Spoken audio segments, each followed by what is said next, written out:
1998లో ధ్యానానికి రావడం జరిగింది.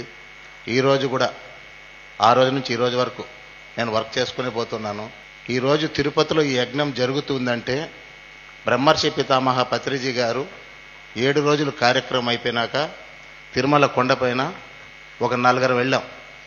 సంగీత్ బాబు తిరుమలలో ప్రతి ఒక్కసారి ఈ 7 రోజుల కార్యక్రమం జరగాలయ్యా అన్నాడు. ఆ రోజు సార్ చెప్పిన తక్షణమే ఇమీడియట్గా టీటీడీకి శివప్రసాద్ కొద్దిమంది లెటర్లు పెట్టాం. పెట్టిన తక్షణమే లెటర్ వెళ్ళింది కానీ తిరిగి రాలేదు. కోవిడ్ ఇంకొంచెం బలవడము, ఆ తర్వాత గవర్నమెంట్ మారడము, ఆ తర్వాత హిందుత్వం పైన కొన్ని ఇబ్బందులు కలగడం, ఇవన్నీ జరిగిన తక్షణమే ఆ యొక్క లెటర్ వెళ్ళింది. తిరుమల కొండపైన చేయాల్సిన కార్యక్రమం, ఆ కార్యక్రమమే యథాప్రకారం స్వామివారి ఆశీస్సులతో పత్రిసార్ ఆశీస్సులతోనే ఇక్కడ తిరుపతిలో మళ్ళీ 7 రోజుల కార్యక్రమం జరుగుతూ ఉంది. గతంలో సత్యయుగం ఉండేదంట. సత్యయుగంలో మీ ఇంట్లో ఉప్పిస్తే మా ఇంట్లో పప్పు ఇచ్చేవారు, మీ ఇంట్లో బంగారు ఇస్తే మా ఇంట్లో వెండి ఇచ్చేవారు. అలా ఉండేది సత్యయుగం. ఆ తర్వాత త్రేతాయుగం వచ్చింది. త్రేతాయుగం వచ్చేటప్పటికి యుద్ధం మొదలైంది.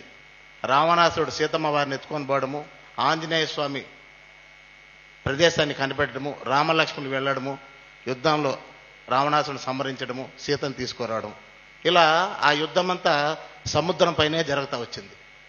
ఆ తర్వాత వచ్చేటప్పటికి ద్వాపర యుగం వచ్చింది. ద్వాపర యుగం వచ్చేటప్పటికి ఏం జరిగింది? భూమి కోసం యుద్ధం జరిగింది. వాళ్ళు 5 ఊర్లు అడిగినారు, వీళ్ళు 5 ఊళ్ళు అన్నారు. మళ్ళీ యుద్ధం అనేది మొదలైంది. యథాప్రకారం కురుక్షేత్ర సంగ్రామం జరిగింది, యుద్ధం అయింది. కానీ త్రేతాయుగంలో ఒక యుద్ధం జరిగింది, ద్వాపర యుగంలో ఒక యుద్ధం జరిగింది, కలియుగం వచ్చేటప్పటికి ఆ యుద్ధం మనలోనే జరుగుతూ ఉంది. ఆ యుద్ధాన్ని పోగొట్టేదానికే బ్రహ్మర్షి పితామహ పత్రిజీ గారు ఒక బాణం వదిలినాడు. ఆ బాణమే శ్వాస మీద ధ్యాస. ఆయన వదిలిన బాణం ద్వారా మనలో ఉన్నటువంటి యుద్ధాన్ని బయటతీసి ప్రపంచ శాంతి కోసం ఈ యజ్ఞం చెయ్యాలనేసని పిఎంసి వారు మొత్తం, మన దాంట్లో హనుమంతరాజు గారు అయితేనేమి, అలాగే జక్కా రాఘవరావు గారు అయితేనేమి, అలాగే పిఎంసి టీం అంతా, ప్రపంచమంతా యుద్ధం జరుగుతూ ఉంది.